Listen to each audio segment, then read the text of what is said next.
Would you please take your Bibles with me this morning and turn in them to the letter of Colossians, chapter 3. And if you would, please stand with me as you turn. For this morning's reading, I'm going to read verses 3 through 10 this morning. Verses 3 through 10 in the letter of Colossians. 8 through 10, chapter 3. Chapter 3, 8 through 10. Please follow along with me as I read. But now, you must put them all away: anger, wrath, malice, slander, and obscene talk from your mouth.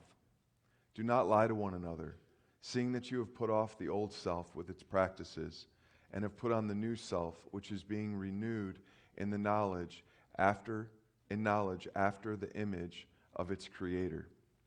May the Lord add His blessing to the reading of His Word. You can be seated.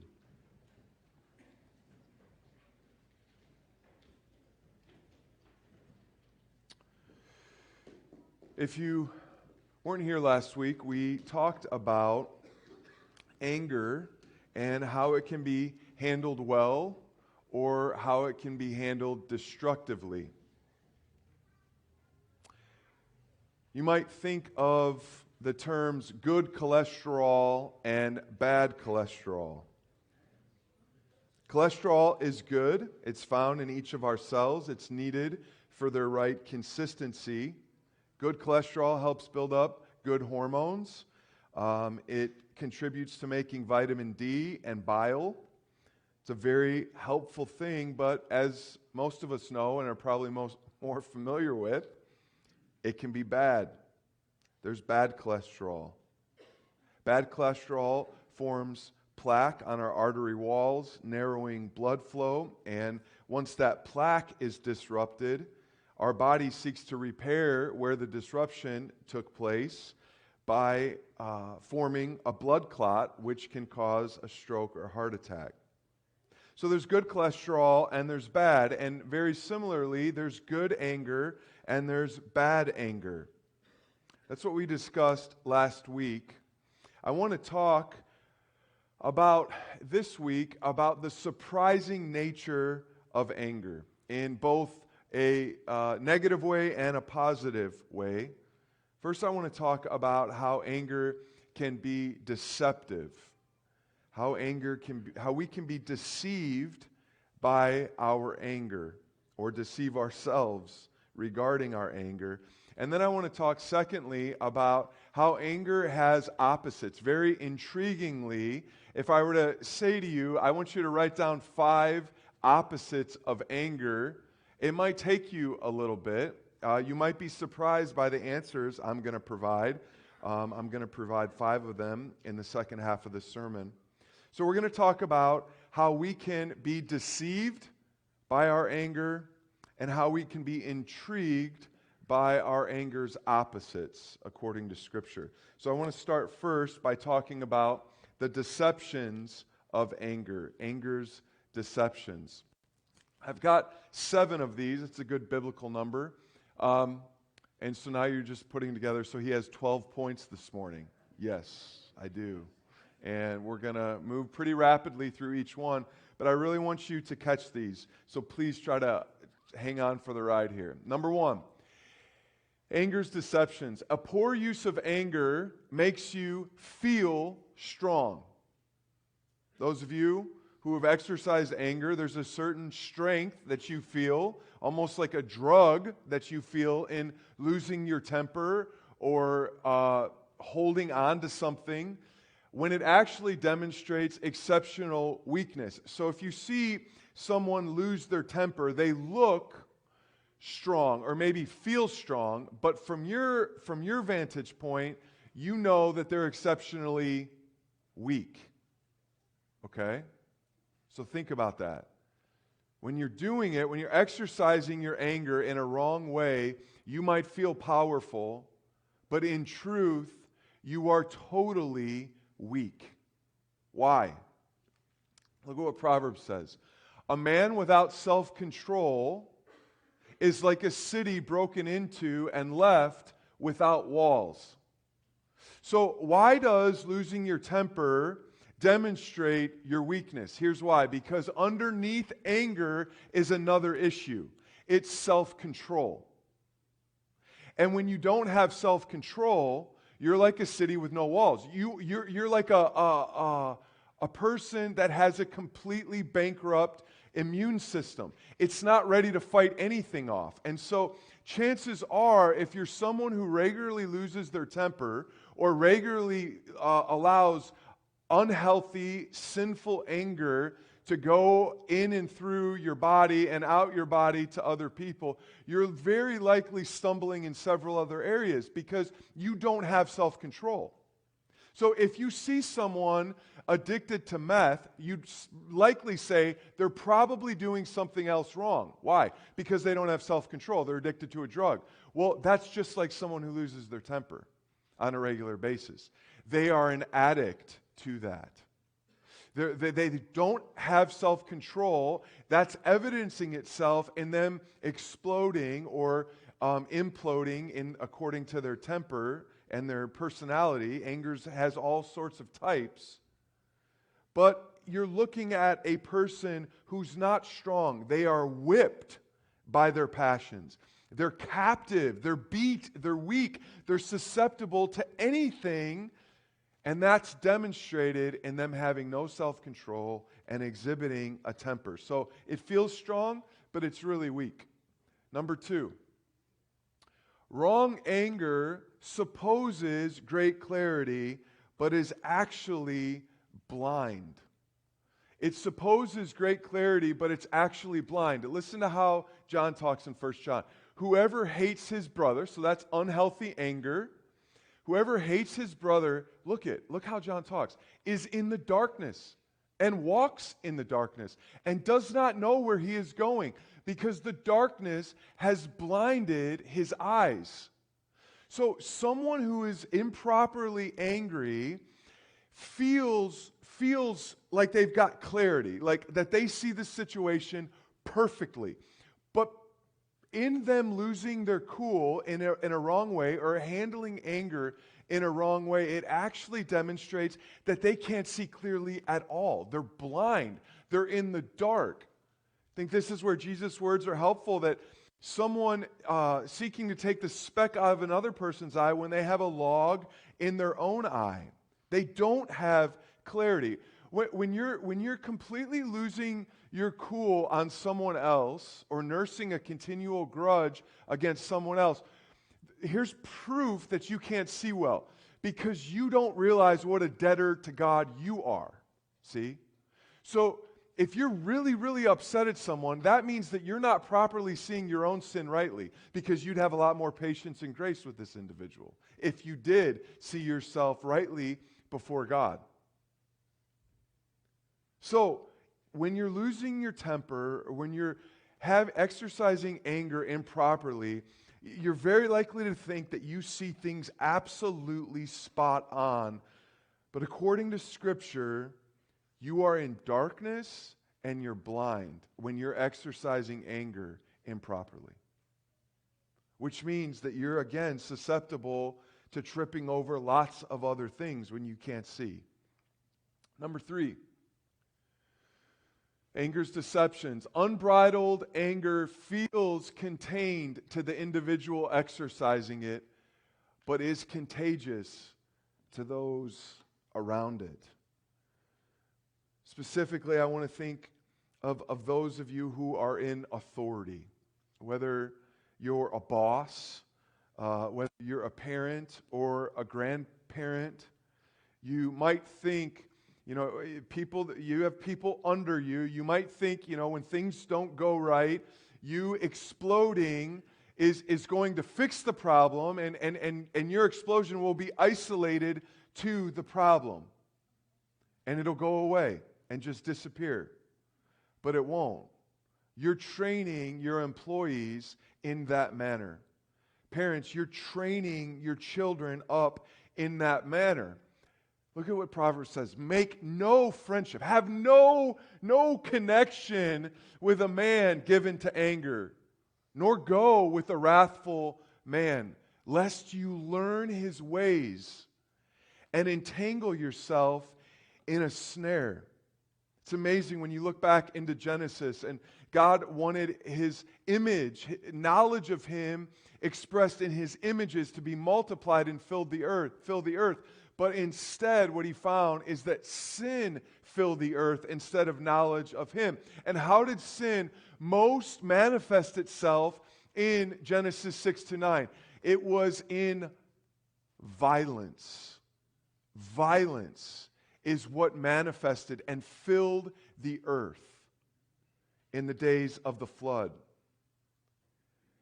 See, we have a bit of a sinister situation going on in our technological age where you have social media, and it's a lot easier to be mean to someone that you're not staring face to face with, right? So you can do it from a distance. But you've got all this rage building up in social media that will eventually, what? Well, it will become real, and it will surface, and it will become like violence, like in the days of the flood. And as more people see that, it becomes contagious. And so be careful about being around an angry person. And if you're known as an angry person, friend, listen to this sermon. Your anger does not remain isolated to you. It will spread. It is contagious. It will move, likely to the ones that you care most about. Number 4, nursed anger feels righteously superior, but actually gives Satan a foothold in the one possessing it. So let's just think of a husband and wife, and you've had a conflict, and you're going to sleep, and as you're going to sleep, you're thinking about how right you are and how wrong the other person is. Or maybe it's not your spouse, maybe it's someone in your life, and this is just continually going through your head, and every once in a while it pops up, and you think, yes, I'm right, they're wrong, and you're nursing this grudge. Who feels superior in that moment? Well, of course, the person nursing the grudge. The other person did what's wrong. I'm right, and it really bothers me that they haven't made it right yet. And what you don't realize is that in that very seemingly righteous moment, you yourself are giving Satan a foothold. Friends, I have seen this sort of thing go to adultery. That's what it does. Why? Because this person continually sees themselves in the right with their spouse. And as they nurse that grudge, and as they deal with it improperly over and over and over and over, what's happening is a distance is spreading and growing between them and their spouse, which makes this person, Satan's got a crazy foothold in this person, totally separate from their spouse, and they commit adultery. Why? Because they felt righteous in their anger against their spouse and fell into this heinous sin. So this is exactly what Paul says. Be angry and do not sin. He's not saying if there's something wrong in your marriage, that you shouldn't get it fixed, that you shouldn't seek remedy for it. But that's being angry and not sinning because you're seeking wholeness with the person that you have the grievance against. Jesus says to go to that person in Matthew 18 in private and speak that to them. Why? Because you're pursuing wholeness. You don't want continued enmity. You want unity and harmony again with that person. So that's being angry. If someone's offended you, you're angry. That's not sinful. You've truly been offended. But Jesus' word is to seek harmony and peace and collectivity again. But if you go wrong on it and you let the sun go down, in other words, you keep nursing this thing and not resolving it, you're giving an opportunity to the devil in your own life. So you are in a very dangerous place if you nurse a grudge. And listen, if something is hanging on in your life that it's not going away, you probably need to talk to the person about it. That's what's happening. It's lasted more than a day. you need to probably talk to that person if it's not going away. A lot of hurts just go away by the grace of God. We'll talk about that in the end. But some don't. And those are the ones that need addressed. And you do it in the right way, gently. Go to them in private. You don't spread this around. But it needs to be addressed.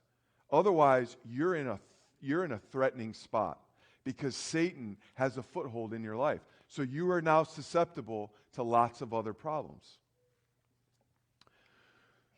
Number 5. Non-explosive anger feels superior. In other words, you're not a, punch a hole in the door sort of person. Okay? So you feel good about that. All right? And you're judging everybody else now, right? People punch holes in doors? Okay. But subtle forms of anger, such as grumbling, can be just as corrosive and harmful.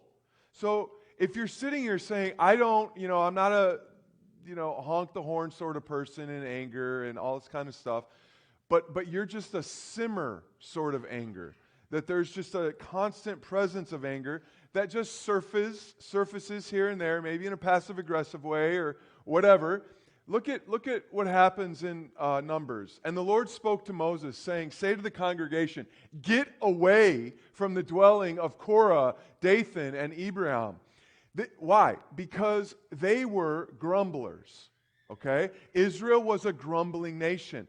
And God, on occasion, exercised wrath against the grumblers and killed them. Why?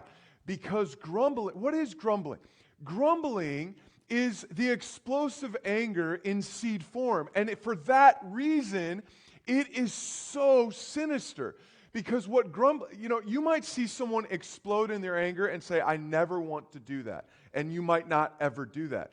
But somebody that grumbles, it's a very kind of socially acceptable, soft-handed sort of thing. And so grumbling can, in some ways, because it's so easy, because it's so soft, can spread like wildfire, whereas someone who outright loses their temper in public, that may not be as contagious. This is a very susceptible or subtle sin, and so God treats it very seriously because grumbling can sow seeds, to the point that when Israel is going into war, Moses will go through and he says, hey, picture yourselves, all his soldiers about to go conquer a city. He says, listen up, everyone, listen up. You're all carrying swords and spears and shields. He says, listen. Has anybody just gotten married and hasn't got to spend sufficient time with their new bride? Go home. You don't need to be here.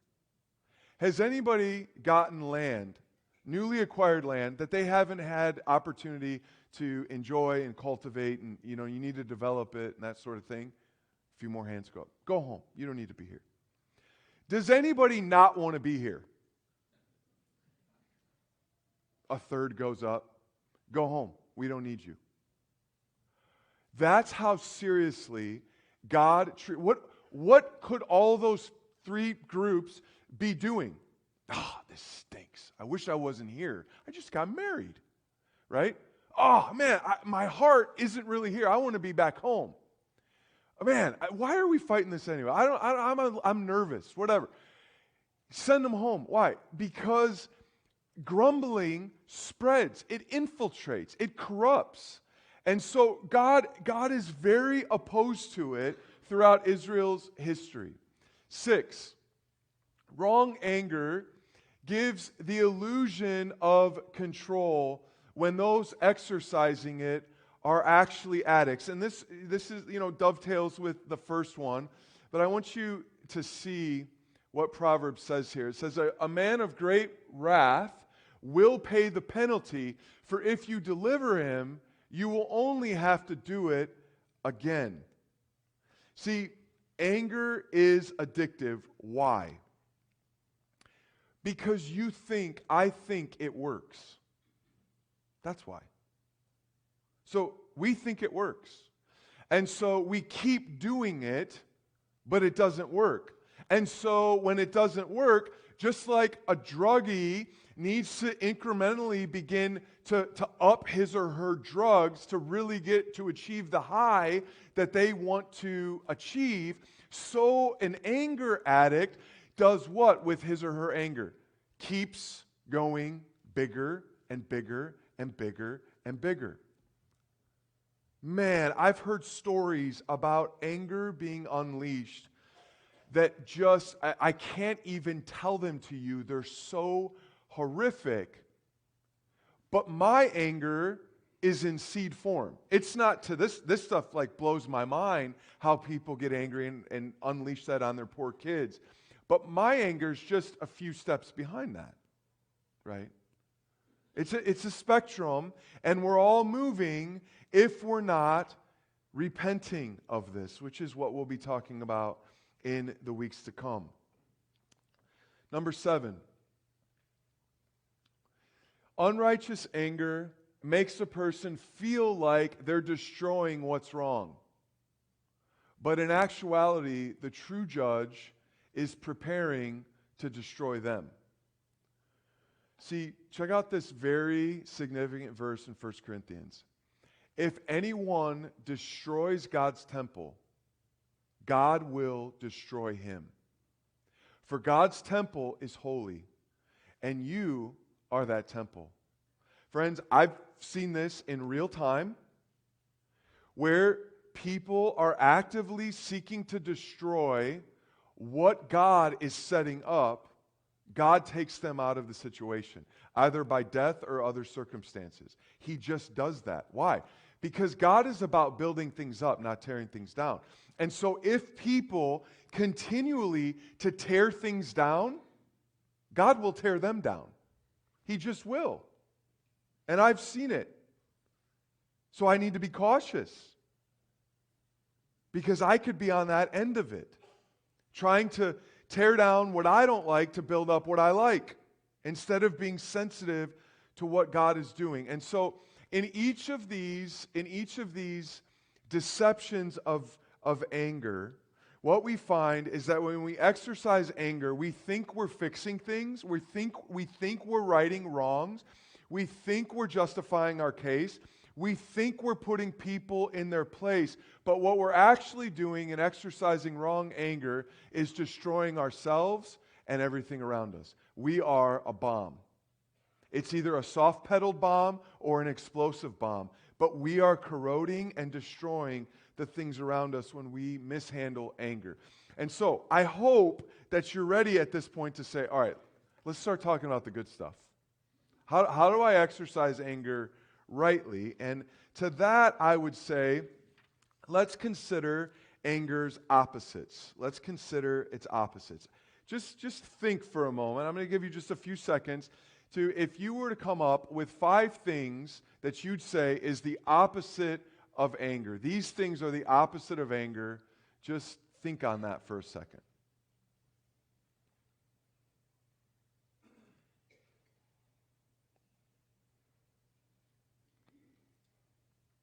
Okay? So, let's just, in one moment, shout them out. All right? Your top one, okay? And it'll help me just hear, and I may learn something from you as well. All right? You ready? 1, 2, 3. That wasn't actually very helpful. You guys were much more aggressive than I thought you were going to be. Okay. All right, let's talk about anger's opposites. The first, did anybody have this one? Okay. No, truthfully, I didn't either. When I started reading, and I'm going to be I referred a lot to some things Tim Keller shared from his sermon, The Healing of Anger, which is phenomenal. Strongly encourage you to listen to it. I'll reference a few things today. But most of today is going to be in reference to that little book I referenced a while ago, a small book about a big problem by Ed Welch, The Healing of Anger, in that respect. And this is what Ed Welch starts off his book with by saying is the true opposite of anger. It's wisdom. And when I first read that, I thought, he's out of his mind. That's not true. And by the end of the book, it's like the first on my list. So he convinced me that wisdom is the opposite of anger. Why? Well, because not all anger is bad. So anger is essentially a tool of the emotions to properly tear things down and build things up. Exercised in its right way, okay? So listen to this quote by C.S. Lewis, and I'm grateful for David Fritsch, who's a C.S. Lewis carnivore connoisseur. And he loves C.S. Lewis, and I could not find this quote, and he directed me to it, so thank you, Dave. Strictly speaking, there are no such things as good and bad impulses. Think of a piano. It has not got two kinds of notes on it, the right notes and the wrong ones. Every single note is right at one time and wrong at another. And then this is a later quote in Mere Christianity. We might think that God wanted simply obedience to a set of rules, whereas He really wants people of a particular sort. Do you see that? Anger is not always wrong, and it's not always right. God wants us not to just follow a list of rules, but to be a type of person that in any situation is able to move and gravitate in the right way and back away from that which is wrong. He wants an alive person. He doesn't want a robot, as it were. He wants someone that knows. For instance, what should cause legitimate anger and what shouldn't? We talked about that last week. If it is a legitimate cause for anger, how angry do you get? What's anger that's in proportion to the offense, and what's anger that's out of proportion? And then, once you have the right proportion, when do you act? Or when do you entrust to the Lord? Or when do you cover it in love and not deal with it? These are all sorts of things that there's no list of rules to do this and that. It is a person that you need to be. And this is why Paul will continue in what we study in the weeks to come to say, to put on the new self, which is being renewed in knowledge after the image of its creator. So one of the things I did hear someone say is the opposite of anger is Jesus. And you're right, okay? Now, Jesus exercised very good anger several times, okay? But this is what we're seeking to do. Because what Paul's trying to communicate to the Colossian believers is you now are in Christ. So you're in His body. So the question is when you confront any situation, you are to respond to that situation as Jesus would because you're in Him. So you get to know Jesus and get to see His responses so that you know what's appropriate and what's not appropriate in any and every given circumstance. That's the idea. So what I want to do, this is the first opposite of anger or sinful anger is wisdom. And for the last four, in our time left here, for the last four, I'm going to say that these four are wisdom-esque. They help us understand good anger and bad. I want you to think of it this way, which I'm so happy Rhonda McLaughlin is not here today, because I texted her this morning and I said, I'm going to be talking about playing the piano today, and I'm so glad you're not here. Because I said, listen, help me understand what, doing scales are, because that's kind of my illustration, all right? C.S. Lewis says, emotions are like the keys of a piano. They're right at any time and wrong at any time. And so what I'm going to be talking about with these last four things is that they're like keys or scales that you practice keys. So as much as I've played piano, and Rhonda was my teacher for a period of time when I was a boy, I understand certain keys to a piano. And you play a song, it's in a certain key, and you know which black keys to hit and which white keys to hit based on the key that it's in. And what I'm going to say about these next four things is they're sort of like keys, that if you get these down, they will really help you navigate anger appropriately. once you understand these things. These opposites of anger, I think, will push all unrighteous anger away and draw in or filter out all the bad anger and allow the good anger to remain, okay? So let's consider the wisdom of navigating anger in these last 4 points, okay? The first one is humility. Did anybody have humility? It's hard to be humble and raise your hand, right? That's not wrong. I asked you. You should answer. Okay. So humility is an opposite of anger. Just consider 1 Timothy. The saying is trustworthy and deserving of full acceptance. In other words, we just had Danny and Oleana stand up here and they memorized all these verses. This is like Paul saying, this needs to be in an Awana book, because this is a trustworthy saying, deserving of full acceptance. Like, commit this to your heart. And what is the statement? That Christ Jesus came into the world to save sinners, of whom I am foremost, of whom I am the worst. So this is Paul's self-identity description. Paul, what are you like? I am the worst of all sinners on planet Earth. I am the worst of all sinners that Jesus saved. That's who I am. Now, if you truly had this tattooed on your brain, how much of unhealthy anger would go away? Just think about that for a second. If you really had, when you looked in the mirror, you truly saw that you were the worst of all sinners when you looked in the mirror, how much of the unhealthy anger in your life would just fall to the ground? It's gone. It's no longer there. Think about that. Why? Why would it take the edge off so much of our anger? Because usually what so fuels our anger is because we think we're worthy of X, Y, Z.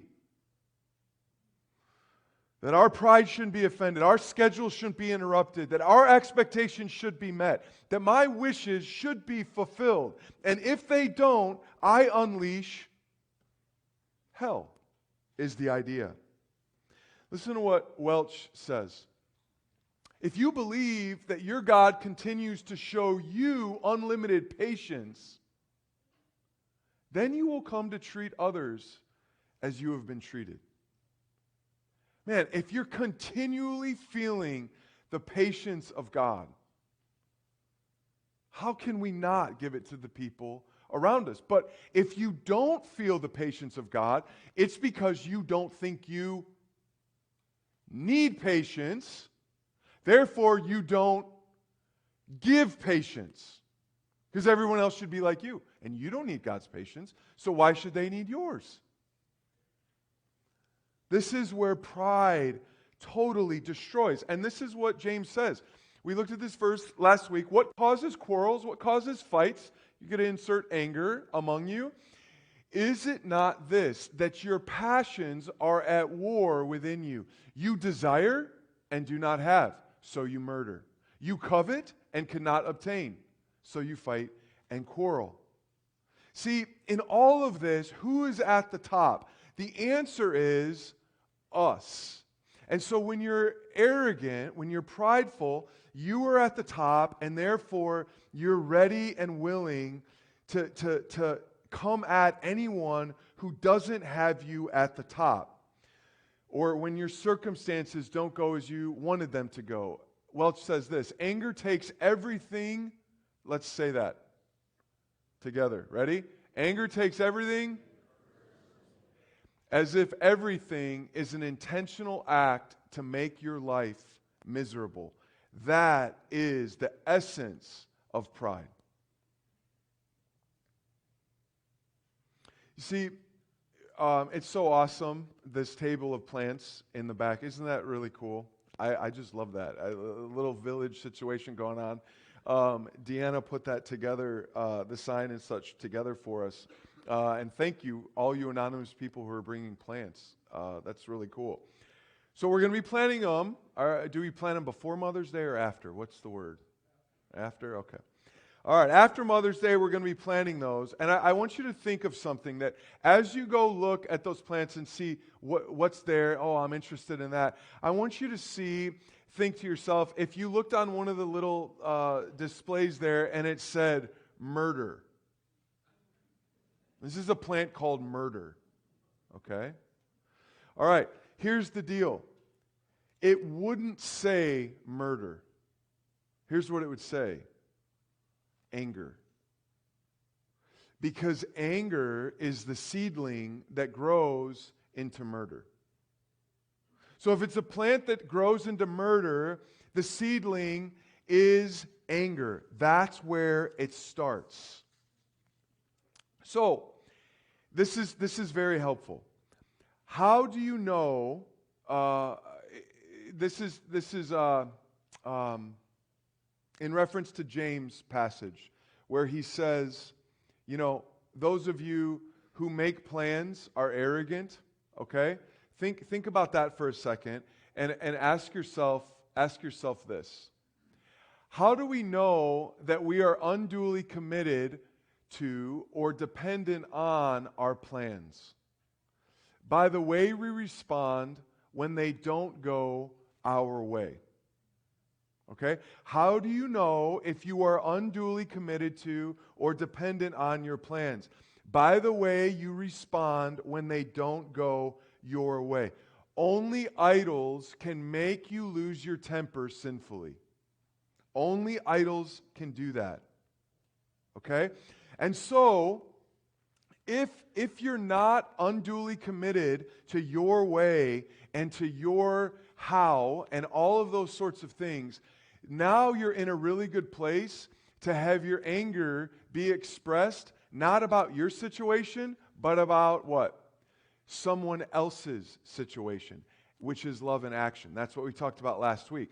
That Jesus, when you look through the Gospels, he never got angry in regard to himself being mistreated, to himself being disrespected, to himself being murdered. He never expressed anger in that way.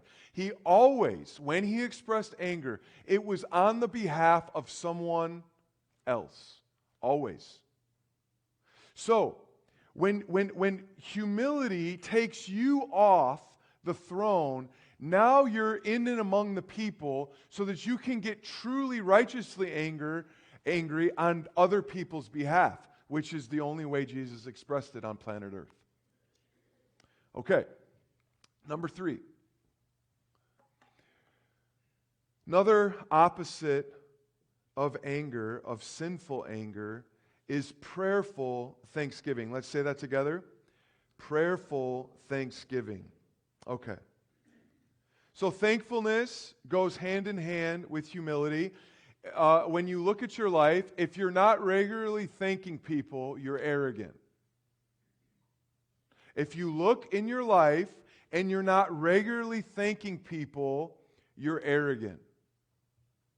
If you don't have the impulse of thankfulness coming up continually and you exercise it and say it and express it or write it to someone, you are an arrogant human being, because thankfulness goes hand in hand with humility, because you're continually looking around and grateful for what other people do for you, and you're seeing them.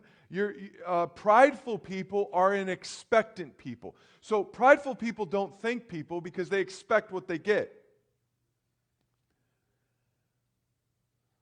But prayerful thanksgiving will go a very long way in mitigating anger. And this is so helpful. It's so cool that we're doing a class on prayer right now. Okay. When generally do people pray in the Bible? When they're in trouble. When conditions are not what they wish they were. Okay? Now, here's what's encouraging. Paul continually encourages us to pray continually. So, does the Bible turn a blind eye to wants and desires and people wishing conditions were different than they were? Does it turn a blind eye to that? No, it confronts it because Paul tells us to pray continually. Okay? Okay, here's a helpful test. If you're a grumbler, if you find yourself snippy at people and that sort of thing, what that tells you is that you should be praying. Because here's what's happening. You don't like your circumstances, so you grumble or snap at people, okay? Okay. That is anger directed in the wrong way. Okay? It's not wrong that you're upset by something. That's not wrong. The question is what you do with what you're upset with. Are you taking it out in a horizontal way, or are you doing what Paul tells you to do with the things that you wish were different, which were take it to the Lord? So you pray because, now there's a whole category of worship and praise and adoration. There's that. But most times in the Bible, people they do that, but they don't do it the most. What they're doing the most is, God, please change this. Please fix this. Please make this different. Okay? So the Bible doesn't turn a blind eye to it. It just directs you to the right place, because what Paul says is, for from him and through him and to him are what?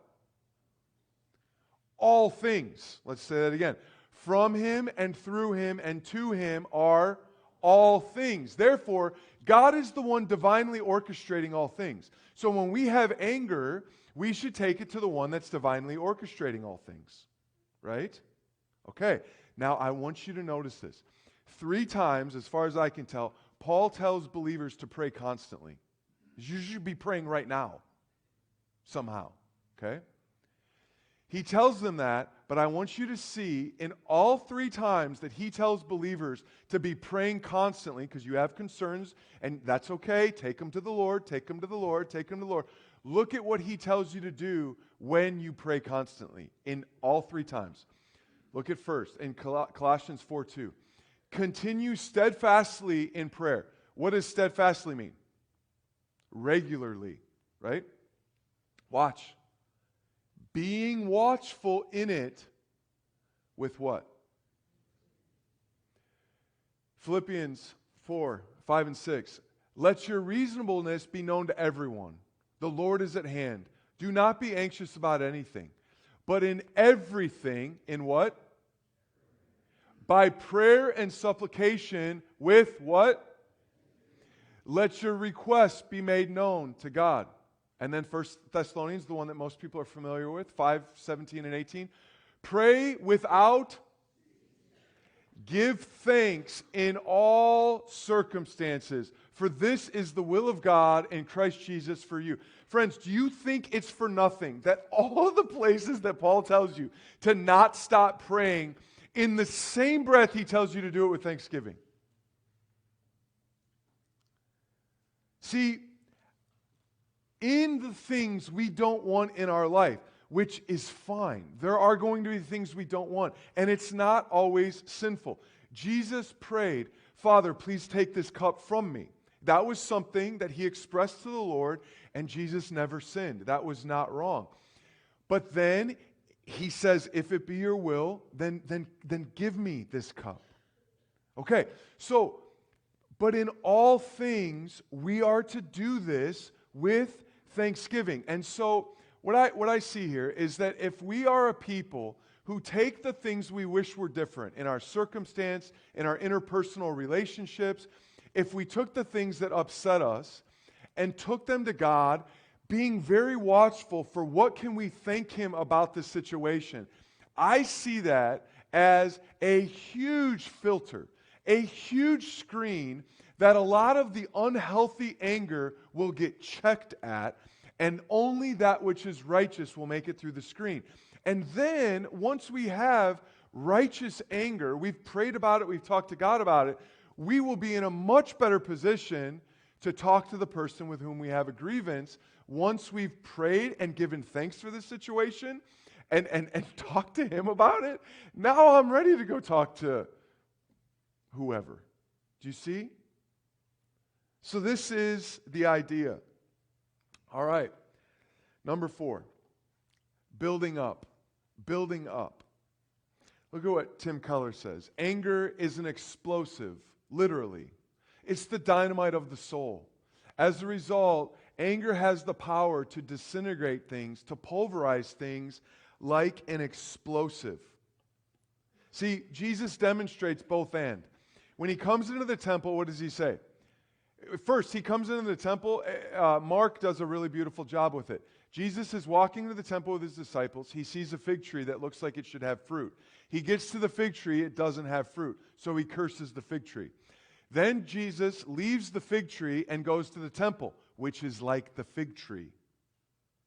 He's going to it because he expects to find fruit. He gets there, it's green, but there's no fruit because there's no Gentiles there. So he curses the temple, right? Tear this temple down, and in 3 days I'll raise it up. But what he's really talking about is the temple of his body.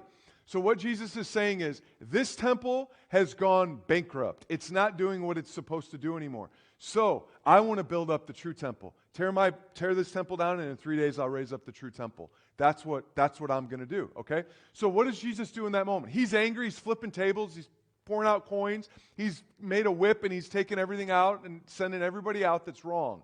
He's angry. So he's tearing something down, but at the same time, he's seeking to build something up. And so Jesus exercises perfectly how anger properly destroys and how it properly erects. And this is what Paul will say to fathers in Colossians and Ephesians.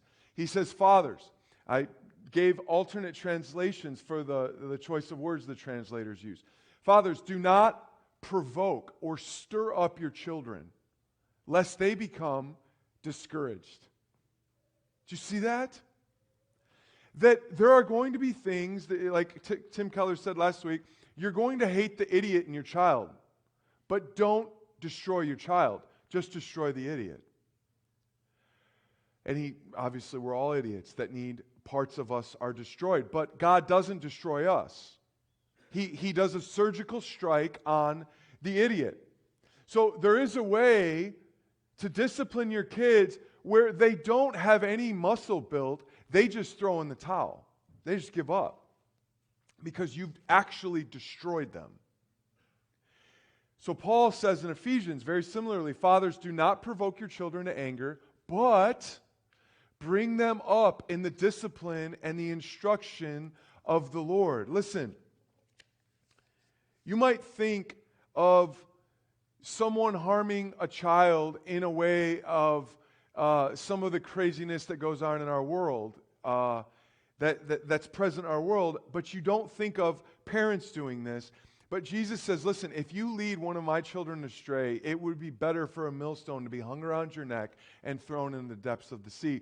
So what God wants to do is he will destroy people, as we looked at, who destroy other people.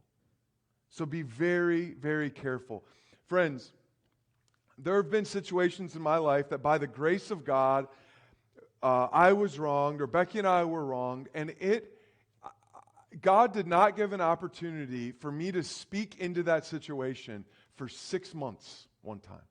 6 months. Just was not right. It would have ruined the relationship. But 6 months later, relatively 6 months later, God delivered up a moment on a platter that I could speak into the hurt with that person in a way that was completely arranged by God. He just gave it to me. I didn't have to chase it down. And so we want to tear down, but we want to do it in God's way, which is tearing down to build up. And then lastly, love. Some of you mentioned that. I heard that screamed out, and that was spot on. Love is an opposite of anger, being slow to anger, covering trespasses. Pastor Alex has a really good philosophical approach when he does marriage counseling. And one of those approaches is he tells the couple that, with whom he's working, if they're having struggle with handling conflict appropriately, what he tells them is he says, hey, here's the deal. You're not yet ready to handle conflict on your own yet. So here's what we're going to do. He says, When you're outside, he calls the counseling chambers the war room. That's where war takes place, okay? So that's where your conflicts come up, and then by the grace of God, I'll help you navigate that conflict properly. When you're outside of the war room, though, it's peacetime. And what that means is you just don't bring up a conflict. You don't bring it up.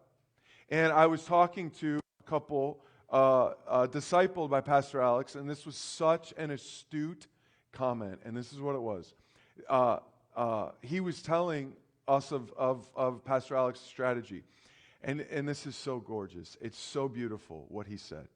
He said, here's the deal. He said, there will be things that come up during the week that upset me in the moment. But by the time our day of counseling comes, I've forgotten it. Guys, that is healthy. That's actually not something for people receiving marriage counseling. That is just biblical. That's everyone. Why?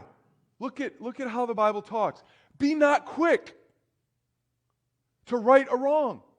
Don't be quick about it in your spirit to become angry. For anger lodges in the heart of fools.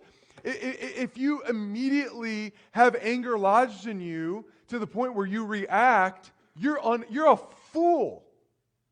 You're a fool. I remember Charlie used to say, and I loved this, and you've heard me quote him before, but he goes, Pastor Ben, the great thing about getting old is when someone insults you, most of the time you can't even hear it. And he said, and secondly, if you do hear it, you likely forget about it the next day. You've forgotten that it even happened. And that's just straight up biblical. If you're quick to get angry, you are a fool. This is not who God is, not even close. In your bulletins, Exodus 34, Moses wants to see who God is, and God says, I'll give you a picture.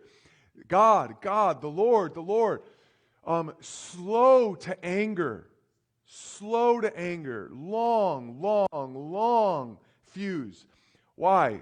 Because look at how love operates. Look at what Peter said. Oh, sorry, I jumped past it. Above all, keep loving one another earnestly, since love covers a multitude of sins. So Proverbs in another passage says, it's the glory of a man to look past an insult.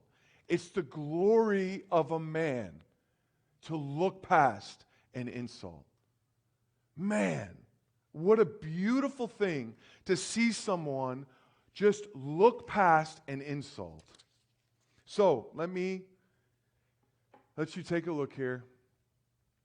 The opposite of anger, wisdom, humility, prayerful thanksgiving, building up, and love.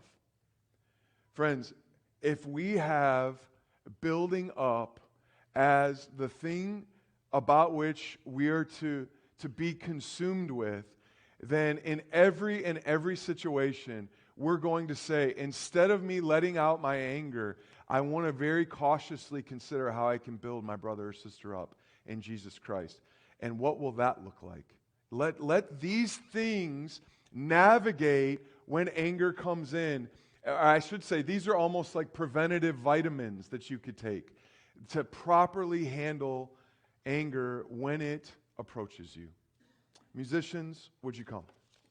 And as they do, let me say to you that, friend, if you're in Jesus Christ, you ready for this? All of those things are true about you. You just have to figure them out and how you get them from Him, because you're in Him. These are already true about you. So consider that. Would you please stand and let's sing together, Complete in Thee.